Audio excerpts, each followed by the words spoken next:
A confirmação seria se, pilhada aberta, Malvina aproveitasse para fazer da sua presença em casa de Tibério Valença uma necessidade. Isto pensava o pai de Tomás, e pensava, neste caso, com acerto. Correram dias e dias, e a situação não mudou. Tomás lembrará uma vez a necessidade de visitar com Malvina a casa paterna. Malvina, porém, recusou, e quando as instâncias de Tomás a obrigaram a uma declaração mais peremptória, declarou ela positivamente que a continuação das suas visitas poderia parecer a Tibério Valença uma pretensão ao esquecimento do passado e aos conchegos do futuro. Melhor é, disse ela, não irmos, antes passemos por descuidados que por ávidos ao dinheiro de teu pai. Meu pai não pensará isso, disse Tomás, pode pensar, creio que não. Meu pai está mudado, é outro. Ele já te reconhece, não te fará injustiça. Está bom, veremos depois. E depois desta conversa nunca mais se falou nisso, sendo que Tomás não encontrou na resistência de Malvina senão um motivo mais para amá-la e respeitá-la.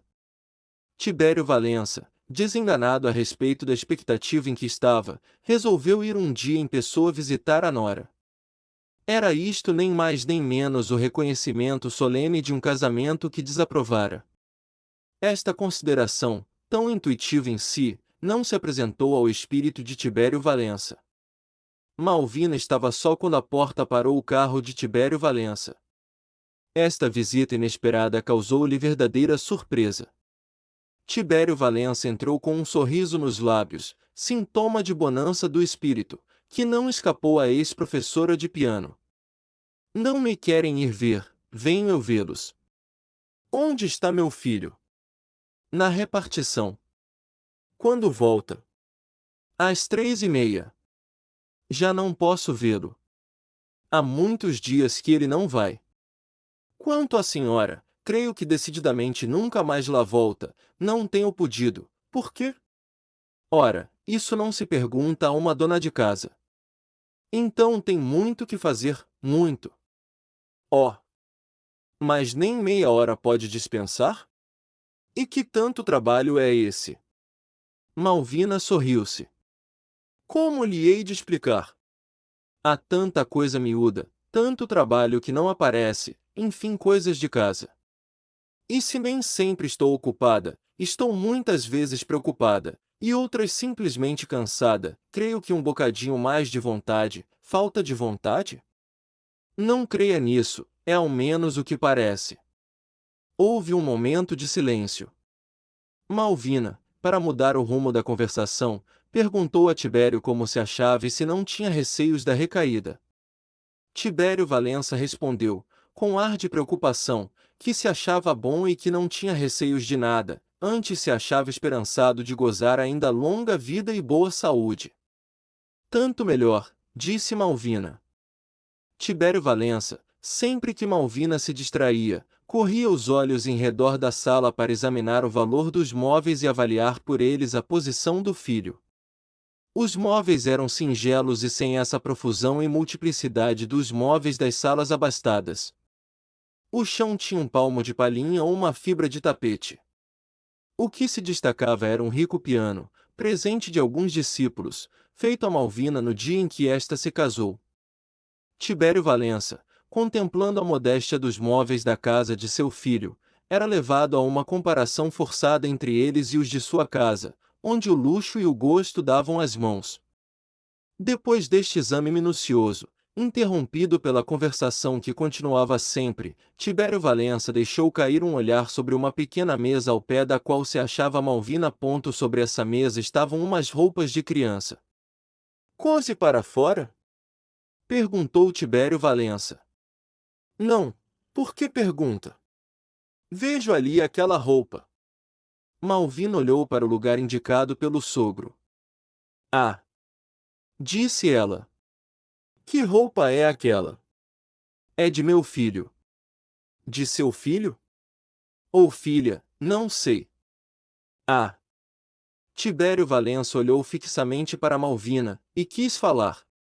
Mas causou-lhe tal impressão a serenidade daquela mulher cuja família se ia aumentar e que olhava tão impavidamente para o futuro, que a voz se lhe embargou e não pôde pronunciar palavra. Efetivamente, pensava ele, aqui há alguma coisa especial, alguma força sobre-humana que sustenta estas almas. Será isto o amor? Tibério Valença dirigiu algumas palavras a Nora e saiu deixando lembranças para o filho instando para que ambos fossem visitá-lo.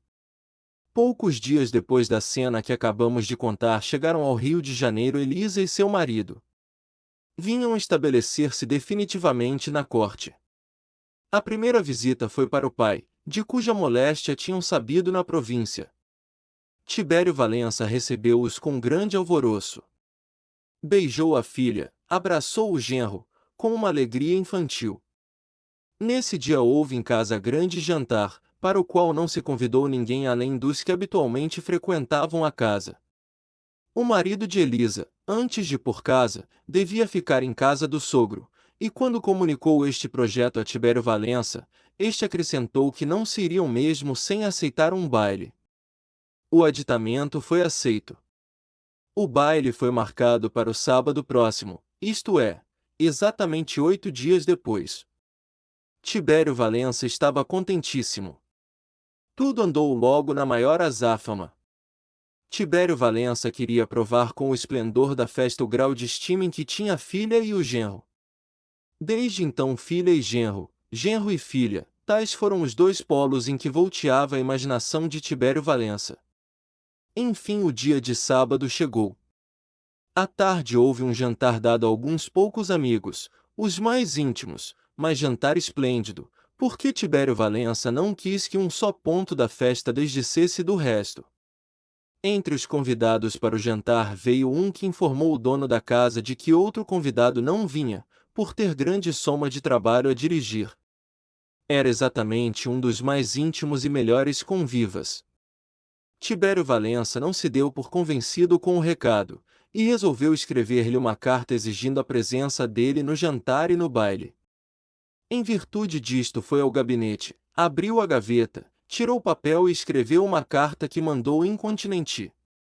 Mas, no momento de guardar de novo o papel que tirara da gaveta, reparou que entre duas folhas se resvalara uma cartinha por letra de Tomás. Estava aberta. Era uma carta, já antiga, que Tibério Valença recebera e atirara para dentro da gaveta. Foi a carta em que Tomás participava ao pai o dia do seu casamento com Malvina. Essa carta, que em 1000 outras ocasiões lhe estivera debaixo dos olhos sem maior comoção, desta vez não deixou de impressioná-lo. Abriu a carta e leu-a. Era de redação humilde e afetuosa. Veio à mente de Tibério Valença a visita que fizera a mulher de Tomás. O quadro da vida modesta e pobre daquele jovem casal apresentou-se-lhe de novo aos olhos. Comparou esse quadro mesquinho com o quadro esplêndido que apresentava a casa dele, onde um jantar e um baile iam reunir amigos e parentes. Depois viu a doce resignação da moça que vivia contente no meio da parcimônia, só porque tinha o amor e a felicidade do marido. Esta resignação afigurou-se-lhe um exemplo raro, tanto lhe parecia impossível sacrificar o gozo e o supérfluo às santas afeições do coração. Enfim o neto que lhe aparecia no horizonte, e para o qual Malvina já confeccionava o enxoval, tomou mais viva e decisiva ainda a impressão de Tibério Valença. Uma espécie de remorso fez-lhe doer a consciência. A nobre moça, a quem ele tratara tão desabridamente, o filho, para quem ele fora um pai tão cruel, tinham cuidado com verdadeiro carinho o mesmo homem de quem receberam a ofensa e o desagrado. Tibério Valença refletia tudo isto passeando no gabinete. Dali ouvia o rumor dos fâmulos que preparavam o lauto jantar. Enquanto ele e os seus amigos e parentes iam apreciar os mais delicados manjares, que comeriam naquele dia Malvina e Tomás.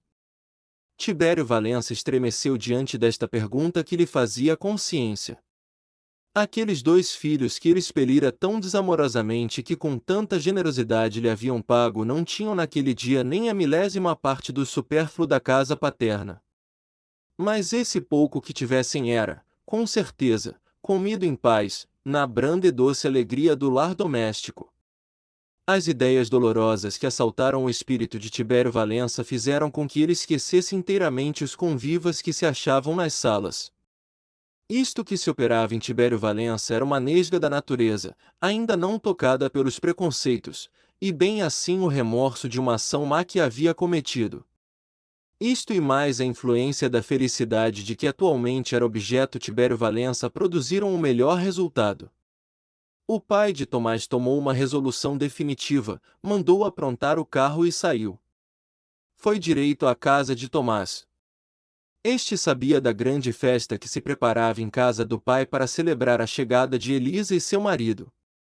Assim que a entrada de Tibério Valença em casa de Tomás causou a este grande expectação. Por aqui, meu pai? É verdade. Passei, entrei. Como está a mana? Está boa. Ainda não foste vê-la? Contava ir amanhã, que é dia livre. Ora, se eu lhes propusesse uma coisa, ordene, meu pai. Tibério Valença dirigiu-se a Malvina e tomou-lhe as mãos. Escute, disse ele. Vejo que há na sua alma grande nobreza, e se nem a riqueza, nem os antepassados ilustram o seu nome, vejo que resgata estas faltas por outras virtudes. Abrace-me como pai. Tibério, Malvina e Tomás abraçaram-se em um só grupo. É preciso, acrescentou o pai, que vão hoje lá à casa. E já? Já? Perguntou Malvina. Já. Daí a meia hora apeavam os três à porta da casa de Tibério Valença. O pai arrependido apresentava aos amigos e aos parentes, aqueles dois filhos que tão cruelmente quisera excluir da comunhão da família. Este ato de Tibério Valença veio a tempo de reparar o mal, e assegurar a paz futura dos seus velhos anos. A conduta generosa e honrada de Tomás e de Malvina valeram esta reparação. Isto prova que a natureza pode comover a natureza, e que uma boa ação tem a faculdade muitas vezes de destruir o preconceito e restabelecer a verdade do dever. Não pareça improvável ou violenta esta mudança no espírito de Tibério. As circunstâncias favoreceram essa mudança, para a qual o principal motivo foi a resignação de Malvina e de Tomás. Fibra paternal, mais desvencilhada, naquele dia, dos liames de uma consideração social mal entendida, pôde palpitar livremente e mostrar em Tibério Valença um fundo melhor do que as suas aparências cruéis. Tanto é verdade que, se a educação modifica a natureza pode em suas exigências mais absolutas readquirir os seus direitos e manifestar a sua força. Com a declaração de que foram sempre felizes os heróis deste conto, deita-se-lhe um ponto final. Obrigado por me deixar ler o livro para você. Siga o canal Li um Livro, para que eu continue lendo livros para você. Foi um prazer, até a próxima leitura juntos. Não esqueça de deixar seu comentário, ele é sempre bem-vindo. Até breve.